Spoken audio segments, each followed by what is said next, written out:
Okay, lesson 5 में हम लोग थोड़ा सा इस टूल बार को एक्सप्लोर करेंगे। कुछ ऑप्शंस इसके कि मूव टू रोटेट और स्केल, जो स्पेसिफिकली 3 कॉमन ऑप्शंस इसके हम क्या होते हैं। Basically if you go through this, सबसे पहले हमारे पास कहलाता है सेलेक्ट टूल, जिसको हम कहते हैं स्टैंडर्ड सिलेक्शन टूल है ये हमारे पास। इसकी शॉर्टकट क्यू है। ये टूल हम यूज़ करते हैं ऑब्जेक्ट्स को सेलेक्ट करने के लिए। इसी तरीके से लेसो सेलेक्ट टूल है, अगर आप इसको फोटोशॉप में यूज़ टू है तो फोटोशॉप में भी इसी तरह से है। ये फ्री फॉर्म सिलेक्शन के लिए इस्तेमाल होता है। उसके बाद जो नेक्स्ट टूल हमारे पास है वो है पेंट टूल, जो कि बेसिकली ऐसे ब्रश के तौर पे आता है और आप पेंट करके सेलेक्ट करते हो कि टूल कौन सा है। देन जो 3 मोस्ट कॉमन टूल्स हमारे पास, मूव, रोटेट एंड स्केल। अब सॉरी, इसमें एक्चुअली इमेज थोड़ी सी पुरानी थी मेरे पास, ये नया वर्जन है, इसमें इन्होंने पेंट टूल अभी इंक्लूड किया, ये पुरानी इमेज में नहीं था, तो इस वजह से यहाँ से मिसिंग है। खैर, move, rotate, scale. Move, rotate, scale ये वो 3 मोस्ट कॉमनली यूज टूल्स हैं जो हम माया के अंदर इस्तेमाल करते हैं हर चीज़ के लिए। Move, rotate and scale, move, rotate and scale आपको कंटिन्यूसली इस्तेमाल में आएगा। तो इसको समझो, बेसिकली आपको बैक ऑफ द हैंड आपको इसको याद करना पड़ेगा। बेसिक टूल्स क्या है कि मूव, ऑब्जेक्ट्स को मूव करने के लिए, रोटेट रोटेट करने के लिए, और स्केल उनकी साइज़ को चेंज करने के लिए, स्केल करने के लिए, छोटा बड़ा करने के लिए। ये 3 हैं। सो क्यू, डब्ल्यू, ई, आर ये इनके शॉर्टकट्स हैं। तो बेसिकली हम काम इस तरीके से करते हैं कि अपना लेफ्ट हैंड जो है वो हमेशा हमारा कीबोर्ड की क्यू, डब्ल्यू, ई, आर पे प्रेस्ड होता है। So if I come back to my Maya scene, तो ये मेरे पास एक छोटा सा सीन सेटअप है। अब अगर मुझे इसमें से इन चेयर्स को उठा के मूव करनी है तो very simply what I will do is कि मैं पूरी चेयर की ग्रुप को सेलेक्ट करूँगा, ठीक है, यूजिंग द सिलेक्शन टूल। उसके बाद I will come into my move tool. अब रिमेंबर, मूव से डब्ल्यू, ई से रोटेट और आर से स्केल। जब आप डब्ल्यू प्रेस करोगे तो यू विल सी कि आपके पास एक एरो आ जाएगा। नाउ ये एरो बेसिकली जो 3 कलर्स आ रही हैं हमारे 3 कोऑर्डिनेट्स को रिप्रेजेंट कर रहे हैं। रेड एक्स एक्सिस को, वाई ग्रीन एक्सिस को, और जो जी एक्सिस है वो ब्लू को रिप्रेजेंट कर रहा है। ये इन्फॉर्मेशन आपको यहाँ से भी मिल रही है कि जी जो ब्लू है, वाई और एक्स एक्सिस ग्रीन और रेड अपने हिसाब से, ठीक है। वाई हमेशा ऊपर की तरफ पॉइंट कर रहा होता है, इसी तरीके से एक्स और जी डायरेक्शंस होती हैं। तो नॉर्मली हम जब भी ऑब्जेक्ट को मूव करते हैं या तो जी डायरेक्शन में मूव करेंगे, या वाई एक्स डायरेक्शन में मूव करेंगे, या अगर ऊपर नीचे करना है तो अप डाउन। सो सिंपली तरीका ये है कि अगर आपने डब्ल्यू प्रेस किया तो आपके पास ये एरो हेड्स वाला एक मैनिपुलेटर या गिज्मो जिसे समटाइम्स हम कहते हैं वो आ जाएगा। उसके बाद उस एरो को मूव करेंगे तो अब ये सिर्फ वाई एक्सिस में मूव करेगा और किसी एक्सिस में नहीं जाएगा। Means Y axis up down है तो वो ऊपर और नीचे जाएगा।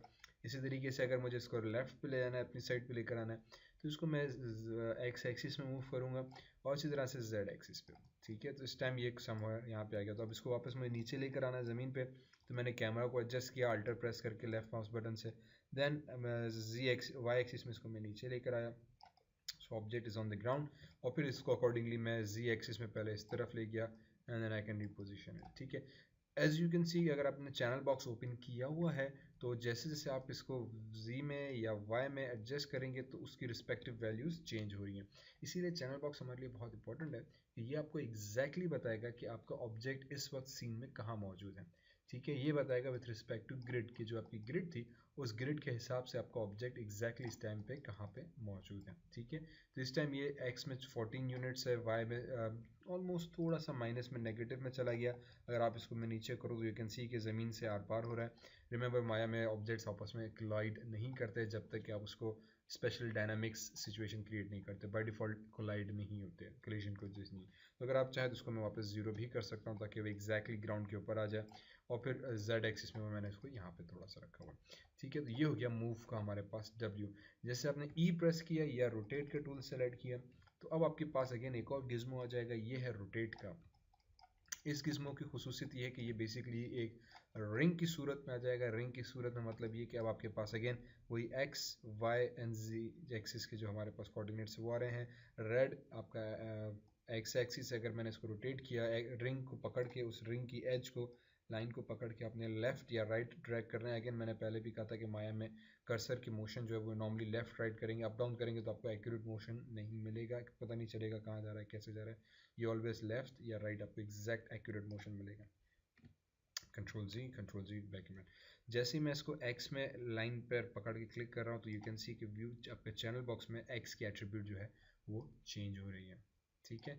कंट्रोल जी। इसी तरह से अगर मैं थोड़ा सा कैमरा रोटेट करूँ, उसको मुझे जी में रोटेट करना है, तो अब इसको मैंने जी में रोटेट किया, या वाई एक्सिस में इसको वाई एक्सिस में। और अगर मैंने सेंटर पे क्लिक करके रोटेट किया तो अब ये तीनों एक्सिस में रोटेट करेगा। ये चीज़ आपको यहाँ पे भी नज़र आ रही है कि अब ये बेसिकली तीनों एक्सिस में एक्स वाई जी को इकट्ठा रोटेट किया जा रहा है।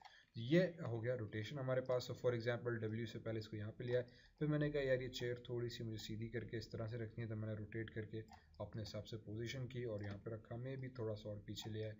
ओके, इसी तरीके से मुख्तलिफ ऑब्जेक्ट्स हैं, उनको हम पोजीशन, रोटेशन और उसकी ओरिएंटेशन को इसी तरीके से चेंज किया जाता है। जैसे कि फॉर एग्जांपल अभी इस टाइम मुझे कुछ समझ नहीं आ रहा मैं यहाँ पे क्या चीज़ रोटेट करूँ।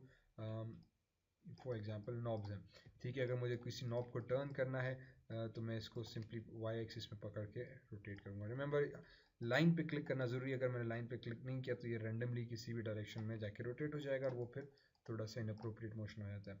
तो मैंने रिंग के ऊपर लाइन पे एग्जैक्टली क्लिक किया और फिर इसको मैं रोटेट कर सकता हूँ कि भाई ठीक है ये नॉब थोड़ा सा इस डायरेक्शन में हो, मे बी ये नॉब जो है ये भी थोड़ा सा इस डायरेक्शन में हो, और इसको भी मैंने थोड़ा सा इस डायरेक्शन में रोटेट कर दिया, ठीक है।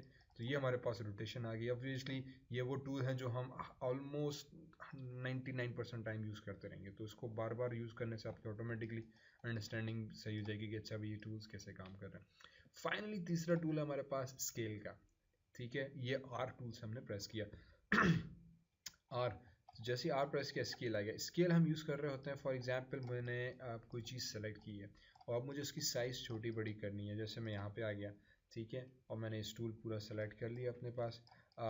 अगेन F प्रेस किया ताकि कैमरा का फ्रेम इन हो जाए। रिमेंबर प्रीवियस लेक्चर्स में हमने किया था किसी भी ऑब्जेक्ट के ऊपर फोकस करने के लिए। सो अल्टर लेफ्ट माउस बटन से कैमरा रोटेट किया। अब मुझे इसकी साइज़ थोड़ी बड़ी करनी है। मैंने कहा स्टूल मुझे छोटा लग रहा है या ये स्टूल मुझे बड़ा चाहिए, तो मैं R प्रेस करूँगा या स्केल टूल। R से ये है कि हमारे पास अगेन वही Z एक्सिस, Y एक्सिस और X एक्सिस। अगर मैंने Y के बॉक्स पे क्लिक करके ड्रैग किया तो अब ये Y एक्सिस में उसको साइज़ को खींच के बड़ा करेगा, ठीक है। अगर मैंने X में किया तो ये X की डायरेक्शन में खींच के उसको बड़ा करेगा या छोटा करेगा, पतला करेगा, जैसे मुझे मुनासिब लगे। फाइनली Z में अगर मैंने किया तो Z एक्सिस में करेगा। ओके, ऑब्वियसली इस टाइम हमें लग रहा है कि यार ये तो कुछ शेप बिल्कुल ख़राब हो रहा है क्योंकि हम सिंगल एक्सिस में इसको एडजस्ट कर रहे हैं। मोस्टली स्केल टूल हम यूज़ करते हैं as a uniform axis tool. Means कि मुझे बजाय कि मैं तीनों को अलग अलग करूं, मैं इन तीनों के सेंटर पे क्लिक करूंगा जहां पे ब्लू बॉक्स आ रहा है। ब्लू बॉक्स का मतलब ये कि अगर मैं नोट करूं तो यू कैन सी कि हेयर वो आपकी तीनों वैल्यूज़ को एक साथ चेंज कर रहा है और एग्जैक्टली सेम अमाउंट कर रहा है। तो उससे क्या होगा कि आपका शेप का प्रपोर्शन कॉन्स्टेंट रहेगा, वो शेप चेंज नहीं होगा, और इसको हम कहते हैं uniform scaling. Bye uniform scaling means के एक्स वाई जी तीनों एक्सिस में इकट्ठा आपका शेप जो है वो चेंज हो रहा है या इंक्रीज होगा। ये इसकी साइज़ छोटी करनी है तो मैं साइज़ छोटी करके डिक्रीज कर सकता हूँ। तो स्केल टूल जनरली हम इसलिए यूज़ करते हैं किसी भी ऑब्जेक्ट की साइज़ को बड़ा या छोटा करने के लिए, और इसकी वैल्यूज़ को वापस रीसेट करने के लिए सिंपली स्केल में आया, 1 प्रेस किया, ओ 9 प्रेस कर दिया, सीधे बहुत बड़ा हो गया। फिर वापस यहाँ पे आया, मैं मैन्युअली भी कर सकता हूँ या सिंपली यहाँ पे आके मैंने 1 प्रेस किया तो ऑब्जेक्ट आपका छोटा हो गया, normal default size. Remember scale values हमेशा 1 होती हैं, मीन्स कि इसकी साइज़ 1 है, क्योंकि बेसिकली साइज़ 0 कुछ भी नहीं है। अगर मैं इसको बिल्कुल छोटा करता जाऊँ तो सी 0.025, और इससे अगर मैं इसको 0 कर दूँ तो अब ऑब्जेक्ट आपका गायब हो गया। सीन के अंदर मौजूद है, कैलकुलेशन के हिसाब से है, लेकिन क्योंकि हमने इसकी साइज़ 0 कर दी तो बेसिकली किसी भी ऑब्जेक्ट की साइज़ 0 नहीं होती, कुछ ना कुछ उसकी साइज़ ज़रूर होती है। तो साइज़ 0 का मतलब कि ऑब्जेक्ट आपका डिसअपियर हो गया। इसीलिए स्केल वैल्यू जब भी आप कोई भी नया ऑब्जेक्ट क्रिएट करेंगे, for example if I going to create polygon और मैं स्फीयर बनाता हूँ, ठीक है, कोई भी मैं ऑब्जेक्ट बनाऊंगा उसकी स्केल वैल्यू हमेशा 1 होगी, रोटेशन वैल्यू हमेशा उसकी 0 होगी, और एक्स वाई जहाँ पे आपने उसको बनाया है उसके हिसाब से वो ऑटोमेटिकली कैलकुलेट करके उसकी पोजीशन आपको बता देगा। अदरवाइज वो 0 पे रखेगा अगर हमने इंटरेक्टिव क्रिएटिविटी ऑफ की हुई है। तो स्केल रिमेंबर हमेशा 1 होगी। इसमें एक और चीज़ है विजिबिलिटी, ये हम एनिमेशन में आगे चल के यूज़ करते हैं कि कुछ ऑब्जेक्ट्स सीन में मौजूद होते हैं लेकिन हम उनको हाइड करना चाहते हैं, तो यहाँ पे सिंपली आके अगर आप 0 प्रेस कर दें तो ऑब्जेक्ट आपका हाइड हो गया, सीन के अंदर मौजूद है लेकिन फिलहाल वो हाइड हो गया, ठीक है। वापस 1 प्रेस किया, विजिबिलिटी ऑन कर दी तो विजिबल ऑन हो गया। ओके, तो ये हो गया हमारे पास WER। ओके, WER हमारे पास शॉर्टकट्स हैं मूव, रोटेट और स्केल के लिए। ओके, और Q हमारे पास शॉर्टकट है सेलेक्ट टूल के लिए। तो अक्सर अगर आपने इंटरेक्टिव क्रिएटिविटी फॉर एग्जांपल इसमें पॉलीगॉन में आ गया और मैंने एग्जिट ऑन कंप्लीशन को अनचेक किया हुआ है, sorry exit on completion uncheck कर दिया, तो अब दैट मीन्स कि जब भी मैं आऊँगा पॉलीगॉन और मैं स्फीयर बना रहा हूँ तो रिमेंबर एग्जिट ऑन कंप्लीशन का मैंने बताया था वो टूल बनता रहेगा जब तक कि मैं कोई दूसरा टूल सेलेक्ट ना करूँ।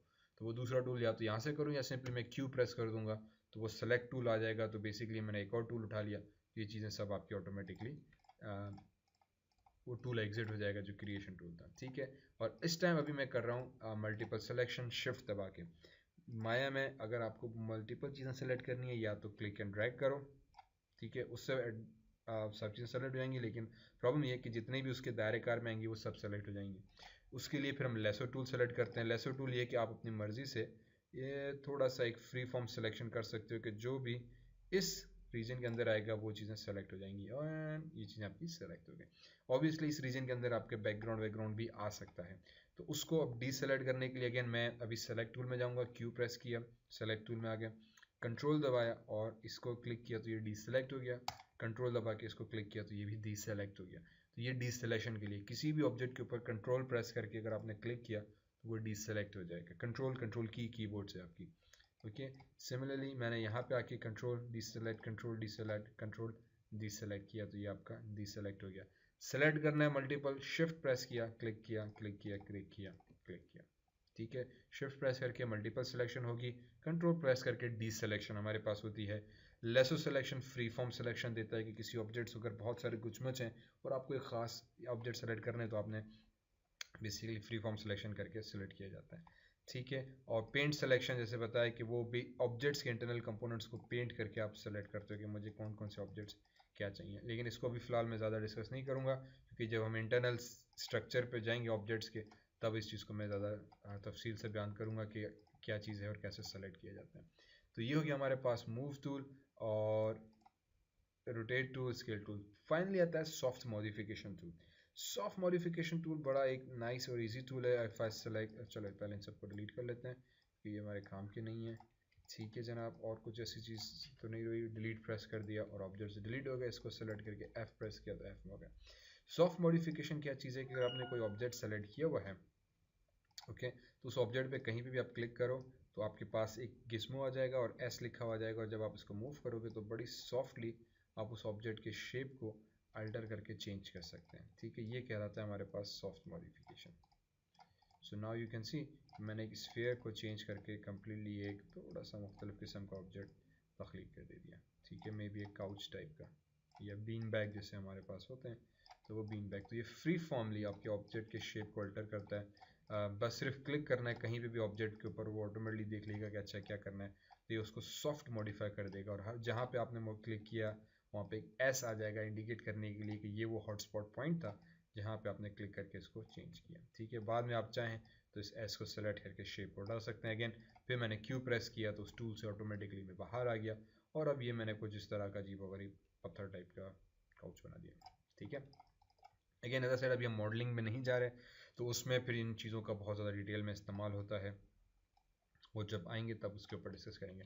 फ़िलहाल याद रखने के हिसाब से ये तीन चीज़ें बहुत ज़रूरी हैं, selection tool, move tool, rotate tool and scale tool, ठीक है।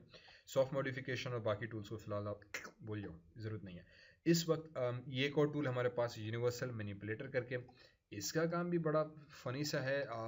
बहुत कम मैं इसका इस्तेमाल करता हूँ, लेकिन मे बी सर्टन सिचुएशन में किसी को ज़रूरत पड़ सकती है। ये जैसे नाम बता रहा है, जैसे यूनिवर्सल रिमोट होता है, इसी तरह से यूनिवर्सल मैनिपुलेटर है कि एक ऐसा ही अजीब सा बॉक्स आ जाएगा और उसको आप इकट्ठा मूव भी कर सकते हो, ठीक है। उसके कोनों को पकड़ के आप उसको अजीब डिग्रीज़ में, बेसिकली डिफरेंट डिग्रीज़ में आप रोटेट कर सकते हो, जहाँ से उसका पिवट पॉइंट जो है किसी दूसरे डायरेक्शन में होगा। सो फॉर एग्जांपल अगर मैंने इस कोने से पकड़ा तो अब इसका पिवट पॉइंट उसके अपोजिट एज पे हो जाएगा ऑटोमेटिकली, और अगर मैंने इस डायरेक्शन में रोटेट करने की कोशिश की तो उसका जो पिवट है वो यू कैन सी कि वो येलो लाइन यहाँ पे आपको हल्की सी नज़र आ रही होगी। अब इसका पिवट अलग या एंकर पॉइंट जो है वो अपोजिट कॉर्नर पे हो गया और उस हिसाब से रोटेट करेगा। और फिर इस बॉक्स के अगर मैं एजेस को पकड़ूँ तो फिर इसको मैं स्केल भी कर सकता हूँ उस पर्टिकुलर डायरेक्शन में। तो किसी हद तक यूज़फुल टूल है, लेकिन थोड़ा सा इसका कंट्रोल जो है मुझे मुनासिब नहीं लगता, तो मैं पर्सनली इसको कम यूज़ करता हूँ। मूव रोटेट टूल, ये तीन मेरे लिए बड़ा आसान से और एक फीजिबल ऑप्शन है, जहाँ पे ऑब्जेक्ट को रोटेट करना है पोजीशन के हिसाब से, ओरिएंटेशन के हिसाब से हम इसको यूज़ कर रहे होते हैं। सिंपल भी है, आसान भी है और बहुत कॉमनली यूज़ भी किया जाता है, ठीक है। इसको सेलेक्ट किया, लेट मी डिलीट दिस, इसको भी डिलीट कर देते हैं, ठीक है। ये हमारे पास छोटा सा ऑप्शन हो गया। अब नेक्स्ट लेक्चर में we will create something, next lecture में कुछ छोटा सा हम मॉडलिंग का असाइनमेंट करेंगे, okay. Till then thank you very much.